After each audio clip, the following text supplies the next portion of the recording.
Halo, selamat datang di channel Mantap bersama saya Tri Agung Biantoro. Kali ini kita akan mereview Linux yang berjalan di komputer dengan RAM 512 MB, yaitu adalah Body Linux. Nah, ini kita lihat di sini ya. Kita setting RAM-nya sebesar 512. Linux ini sangat ringan sekali. Kita coba langsung start saja. Cek di websitenya sambil berjalan. Body Linux ini ya, alamatnya ada di bodylinux.com. Kita langsung buka saja homepage dari Body Linux. Nah, ini bisa kita lihat ada beberapa penjelasannya. Di sini ada beberapa versi ya Body Linux. Nah, ini kalau di sini, di depan sini, di halaman home-nya kita bisa melihat desktop environment-nya adalah Moxa desktop ya. Ini yang dibuat oleh developernya Body Linux sendiri. Nah, jadi dia lebih ringan. Jadi kalau teman-teman yang menggunakan hardware lama itu bisa lancar. Dan didesain untuk berjalan di RAM yang kecil, hanya 512. Nah, ini untuk kita lihat, cek versi-versi ya dari Linux. Jika teman-teman ingin mendownload versi mana yang akan dipilih. Nah, di sini ada Body Linux yang dikembangkan ya, ada yang standard edition, ada yang Debian editionnya masih beta ya, ada yang hardware enable edition, dan ada yang standard 76. Ini yang bleeding edge, dia jadi yang update terus, jadi bukan LTS ya, bukan yang long term support. Nah, jadi di Linux itu ada yang versi long term support dan ada yang bleeding edge. Bleeding edge itu selalu update, jadi ada muncul versi aplikasi yang terbaru, ada muncul, nah itu langsung diupdate. Nah, tapi kalau yang standard edition, dia ini berbasis dari Ubuntu LTS. Jadi aplikasinya itu diuji dulu kestabilannya. Jika sudah benar-benar teruji, nah dia dimasukkan ke versi yang LTS gitu. Jadi versinya agak lebih tertinggal ya. Nah, jadi kalau teman-teman yang pingin nggak bermasalah dengan software update karena masih ada bug, nah itu pilih yang standard edition. Ini dibangun berdasarkan Ubuntu long term support, dan dia arsitekturnya adalah 64 bit untuk prosesornya. Nah, itu ya. Jadi di sini ada langsung di standar rilis aplikasi standarnya, defaultnya. Nah, terminalnya menggunakan terminologi browsernya ada Chrome. Nah, ini masih banyak lagi ya. Bisa teman-teman lihat di sini ukurannya 1,3 GB.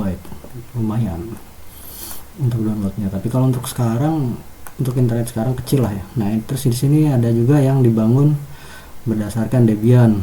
Ya, nggak beda jauh lah. Debian sama Ubuntu itu mirip-mirip. Cuman kalau Debian ini dia lebih menjaga repositorinya ya.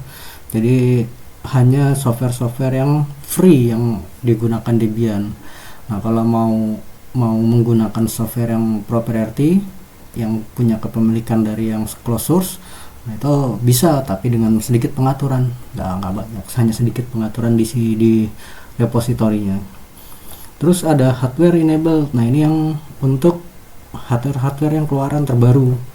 Nah, jadi kalau teman-teman pakai laptop atau komputer dengan hardware yang beberapa tahun keluar, ini ya disarankan sih pakai yang ini ya, hardware enablement. Ya, kalau mau dengan komputer jadul dengan hardware yang lama, pakai yang standard edition gitu.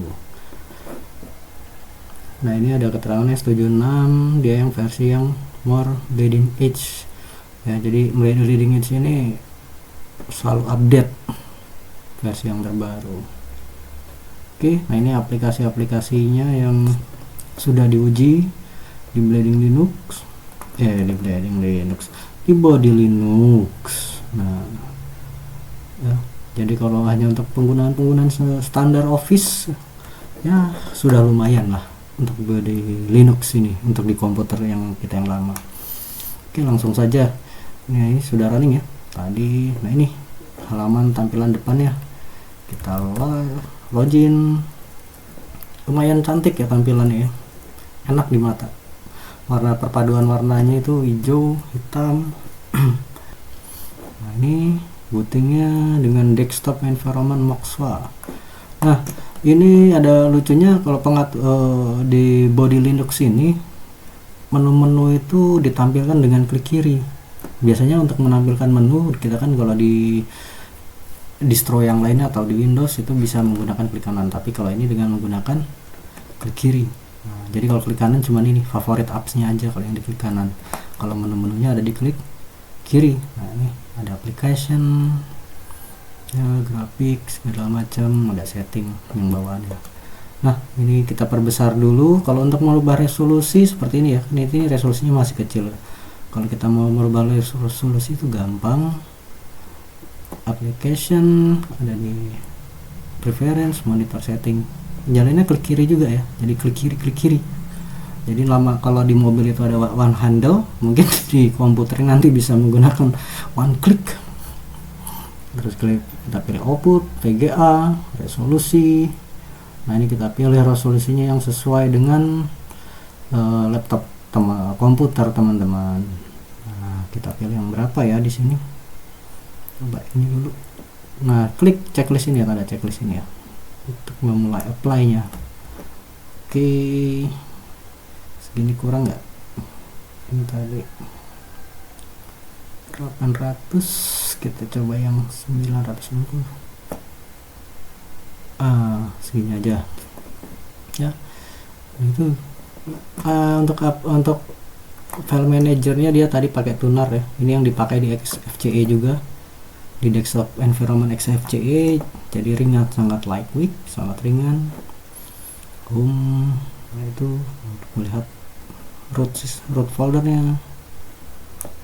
Kalau ingin membuka show hidden file bisa diklik di sini. Ini melihat hidden file yang ada tanda titik di depan ya. Kalau mau menghilangkan klik lagi.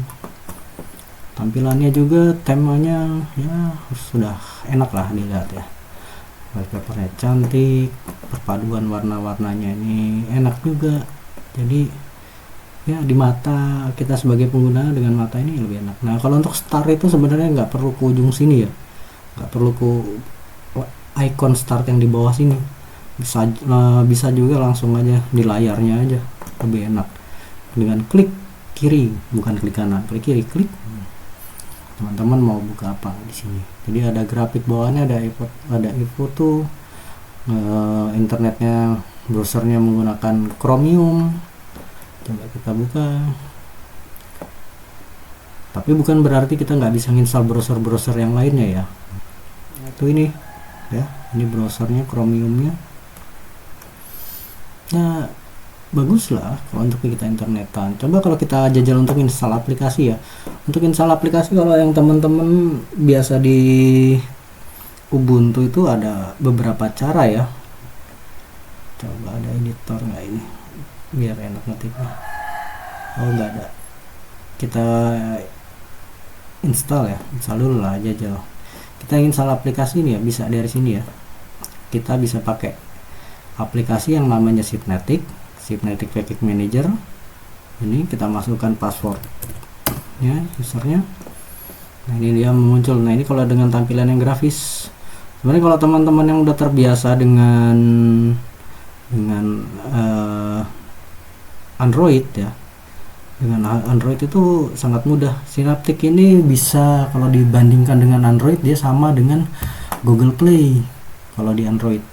Nah jadi kalau di Android tinggal klik install, apply. Nah nanti dia downloadin sendiri dan nanti installin sendiri. Jadi kita nggak perlu ngetikin perintah-perintah lainnya atau klik lagi seperti di Android. Kalau di Android tinggal cari aplikasinya, install. Nanti Google Play itulah yang mendownload dan menginstalkan aplikasinya. Begitu juga dengan yang di Synaptic ini ya, sangat mudah. Contoh kita coba nginstal LibreOffice ya, Office di Linux. Nah, kita coba cari Libre nya, nya 1 ya. Apa sudah ada? Coba cek dulu.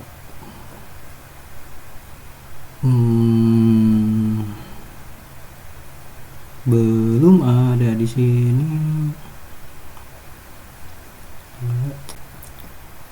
Ya, jadi kalau sebelum menginstal aplikasi, tadi teman-teman, kita reload dulu ya, kita update dulu dari repositorinya ini.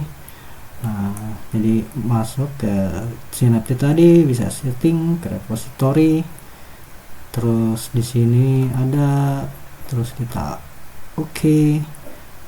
Nanti dia minta reload. Nah, itu kita reload. Atau bisa juga nanti dengan di terminalnya teman-teman kita ketikkan dulu sudo apt update ya, apt update, bisa apt get lah, get update. Nah, ini nanti untuk memperbaharui repositori yang lama, jadi dia dihubungkan ke repositori Ubuntu. Nah, setelah ini di update dan repositori, atau bisa juga dengan yang di folder repositori ini, nanti di reload dan dia mendownload database yang baru dari aplikasinya. Nah, ini ternyata kita bisa muncul LibreOffice-nya. Kalau tadi kan nggak muncul ya. Nah, ini dia muncul, misalnya langsung LibreOffice search. Nah, jadi ada lambang Ubuntu nih ya, ini berarti dari repositori Ubuntu. Repositori itu tempat kumpulannya dari dari aplikasi, gudang-gudangnya disimpan di situ di aplikasi. Nah, namanya repositori, jadi tinggal ngambil di situ aja. Nah, ini ada repositori. Nah, di librenya sudah muncul, tinggal klik kanan, mark for installation. Nah, ini mudah sekali ya, tinggal habis itu klik mark. Jadi yang dibutuhkan, dependensinya dibutuhkan langsung ditandai dengan di Synaptic ini. Nah, kalau kita menginstal, klik apply. Itu ini file yang akan di-download 285 GB, lumayan. Habis itu klik apply untuk downloadnya, untuk menginstalnya, untuk mendownload dan menginstal. Nah, ini lagi proses downloading. Kita tunggu saja. Nah, ini apa aja file yang dibutuhkan. Nah, muncul. Ini ada OpenCDK karena LibreOffice ini dibangun dari bahasa Java. Oke, kita tunggu. Nanti videonya mungkin akan saya skip biar agak lebih cepat ya, dan videonya biar gak kelamaan dulu.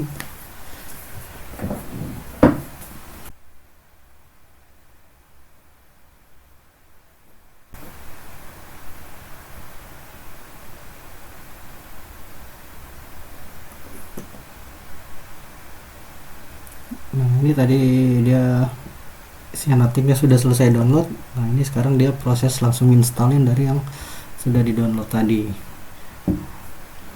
Kita tunggu sampai selesai. Nah, ini nanti kalau udah sudah selesai menginstal, nanti tombol close ini hidup atau aktif ya, nanti bisa kita klik close. Nah, itu berarti aplikasinya sudah terinstall.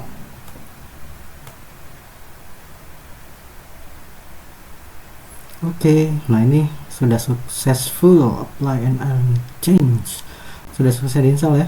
Ini sudah selesai dan sukses diinstal. Kita close, kita cek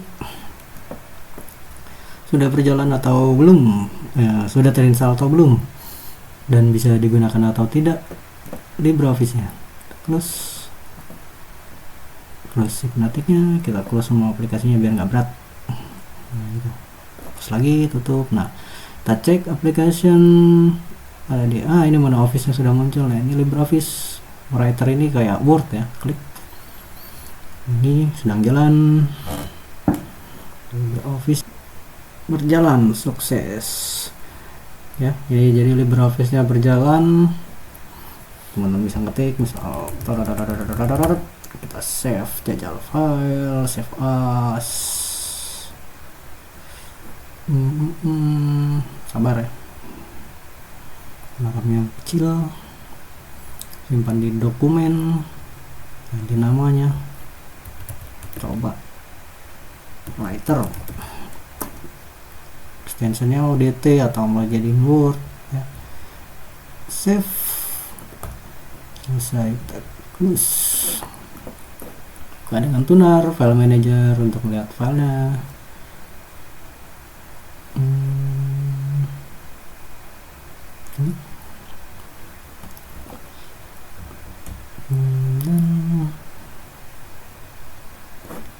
tadi ada di dokumen. Nah, jadi ya workshop.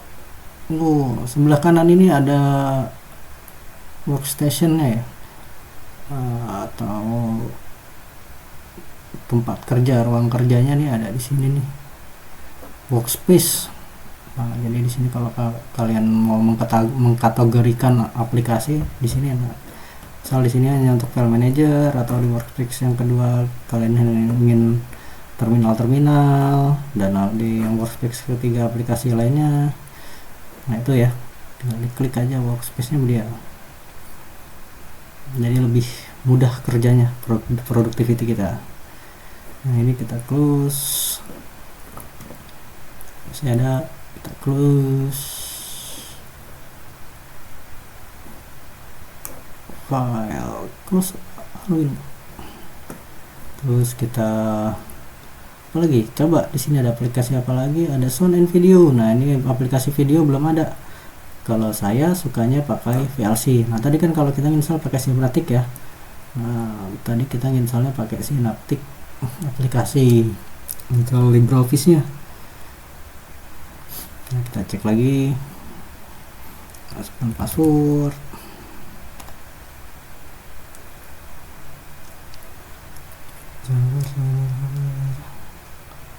Nah tadi kan kalau mau aplikasi kita cari di sini ya, LibreOffice. Nah kalau kita mau install untuk yang komuter video atau MP3, kita bisa pakai aplikasi namanya VLC. Ini aplikasi favorit saya. Seribet-ribet kita cek. Nah di sini ada. Nah kalau mau installnya mudah juga, tinggal klik kanan, mark for installation. Nah ini nanti yang akan diinstal bersamaan file dependensinya yang dibutuhkan. Klik aja mark install, nanti klik apply, nanti ada infonya berapa yang akan kita download. Terus klik apply, nanti dia mau download dan menginstalkan aplikasinya. Nah, ini pakai Synaptic mudah banget. Sekarang kita coba pakai terminal ya. Nah, kita coba pakai yang terminal biar teman-teman juga tahu beberapa cara menginstal di Debian Ubuntu keluarganya. Caranya dengan perintah sudo apt install, terus nama program ya, VLC, enter, masukkan password. Kita tunggu, salah password. Nah, muncul di sini terbaca ini yang tadi file-file dependensi yang dibutuhkan yang di atas ini.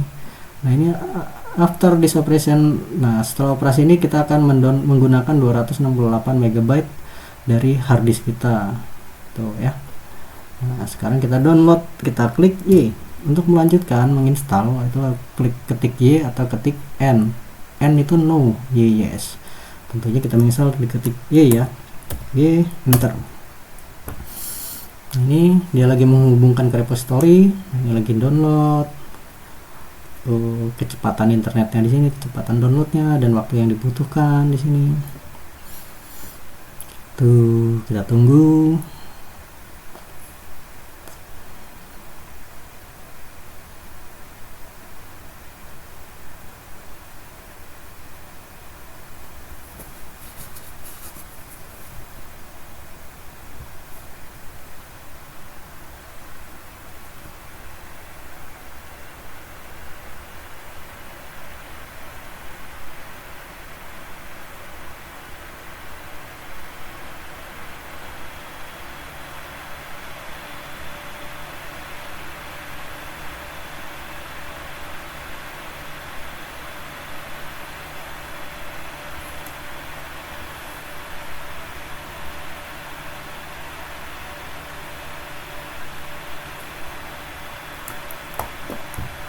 Oke, sudah 97%, sebentar lagi selesai. Nah, selesai ekstraksi.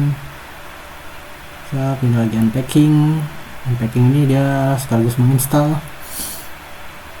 Jadi kalau tadi di download dulu, terus di install. Sama ya seperti dengan di Synaptic prosesnya.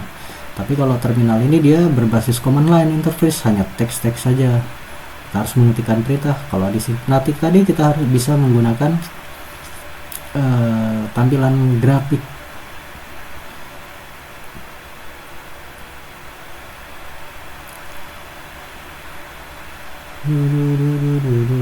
Oke,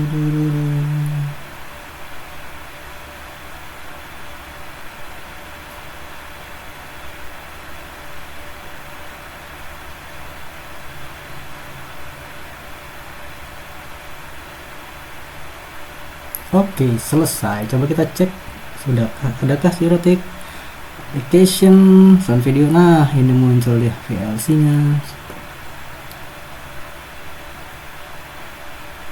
Sudah muncul VLC-nya. Sudah sukses terinstall ya. Jadi ini VLC bisa berjalan juga, sudah terinstall gitu ya. Jadi tadi kita minta menggunakan Sirotik, terus menginstal juga menggunakan terminal, lewat terminal menggunakan perintah.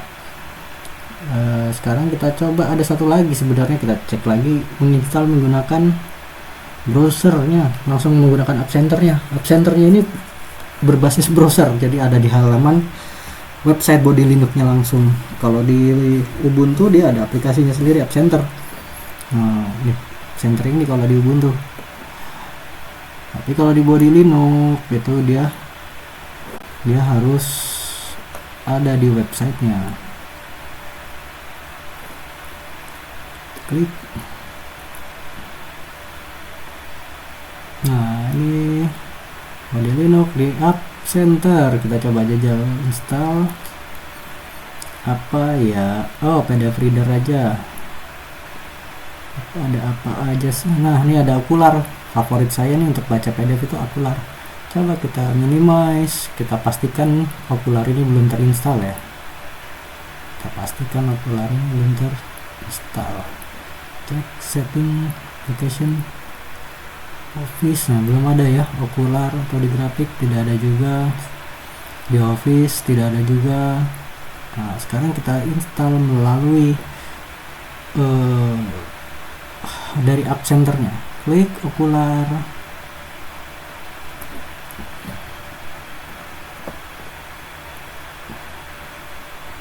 Nah, muncul. Nah, ini ada muncul install, tombol install. Kita klik tombol install.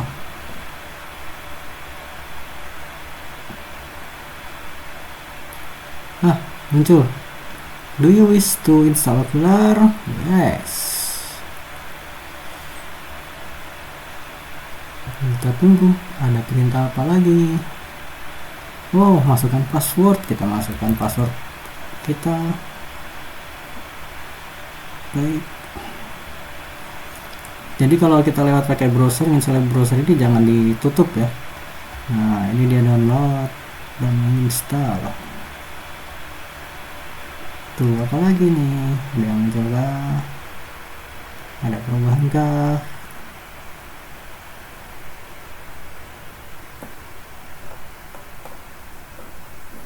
Atau sudah terinstall? Kita coba cek.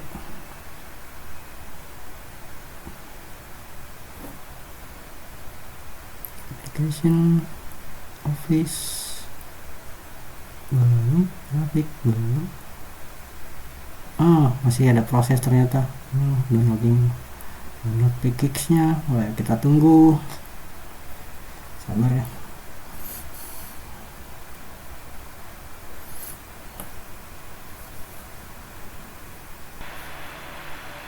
Oke, instalasinya sudah selesai. Sini bisa kita close. Kita cek, klik kanan, klik kiri, application di Office. Muncul Okular ya.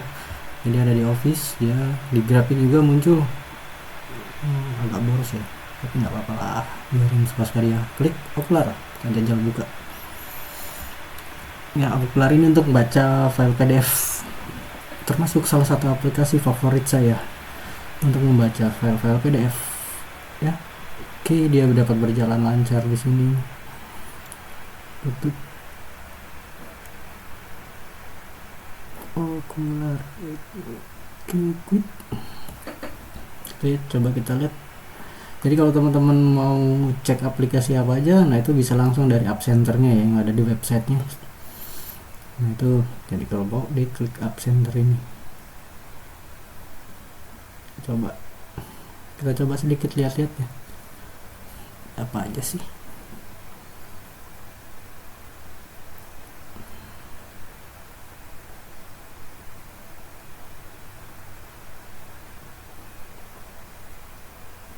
Ada banyak ya, game juga ada, tapi dikit game-game ya. Kalau di Linux seperti ini mah jangan berharap. Game-gamenya oke. Kita cek web browser, ada Chromium dan ada Firefox, dan ada Pelmoon ya. Nah, itu kalau Chrome mungkin bisa, tapi kita install sendiri, kita download dulu file Debian-nya. Nah, itu sini ada, silahkan kalau mau nanti mau dicoba-coba, tapi kalau untuk kebutuhan yang nggak begitu banyak ya, ini udah cukup lumayan untuk di berjalan komputer yang kita yang lama daripada nggak kepake. Nah, ini ada game, ada Inkscape, dan ada Krita juga, sudah lumayan lah gitu. Dan bagaimana jika kita mau uninstall aplikasi, misal mencopot aplikasi dari body Linux ini? Tadi kan kita udah installnya ya. Nah, sekarang gimana sekarang kalau kita buang aplikasinya? Contoh, kita akan menguninstall yang ringan aja ya, VLC lah ya, kita coba. Ini masih ada ya VLC, coba kita buang, kita uninstall VLC nya dengan Synaptic. Klik, kita tunggu, masukkan password, authenticasi,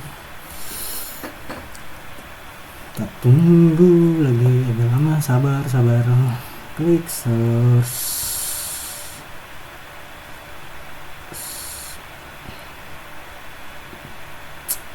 Windowsnya ini kita klik dulu,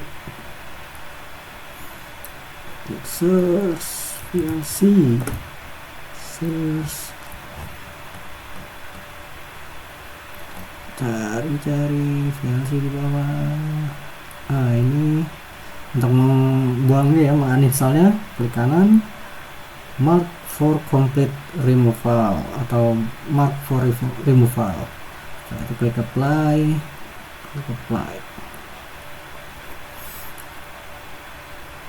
Oke, kita cek. Nah, sudah selesai di uninstall. Kita close. Oke, kita close Synaptic-nya juga biar ringan. Kita klik application di sound and video. Nah, sudah tidak ada VLC ya, jadi VLC nya sudah berhasil dihapus. Ada satu langkah lagi, kalau setelah melakukan uninstall begitu, lewat terminal lakukan juga sudo apt auto remove, ini untuk membuang yang nggak kepake ya. Kalau kalian nggak kepake yang setelah tadi sisa dari VLC segala macam, nah itu kita bersihkan juga dengan perintah sudo apt auto remove. Jadi file-file yang sudah tidak digunakan, tidak berguna, akan dibuang. Oke, sekian dulu review dari saya tentang body Linux. Jika merasa terbantu atau bermanfaat video ini, mohon untuk di like dan di subscribe ya teman-teman, biar saya makin semangat dalam membuat video-video yang lain dan berbagi ilmu yang lain. Kita sama-sama belajar. Bye bye.